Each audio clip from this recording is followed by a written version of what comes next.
இயேசு அவர்களை நோக்கி, உலகெங்கும் சென்று படைப்பிற்கெல்லாம் நற்செய்தியை பறைசாற்றுங்கள். நம்பிக்கை கொண்டு திருமுழுக்கு பெறுவோர் மீட்பு பெறுவர், நம்பிக்கையற்றவரோ தண்டனை தீர்ப்பு பெறுவர். நம்பிக்கை கொண்டோர் பின்வரும் அருமடையாளங்களை செய்வர்.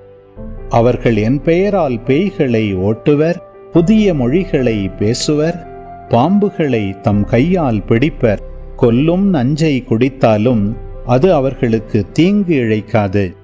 அவர்கள் உடல் நலமற்றோர் மீது கைகளை வைக்க அவர்கள் குணமடைவர் என்று கூறினார். இவ்வாறு அவர்களோடு பேசிய பின்பு ஆண்டவர் இயேசு விண்ணேற்றமடைந்து கடவுளின் வலப்புறம் அமர்ந்தார்.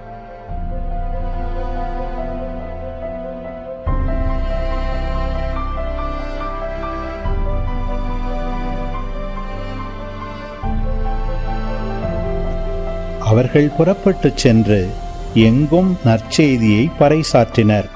ஆண்டவரும் உடனிருந்து செயல்பட்டு நிகழ்ந்த அருமடையாளங்களால் அவர்களுடைய வார்த்தையை உறுதிப்படுத்தினார்.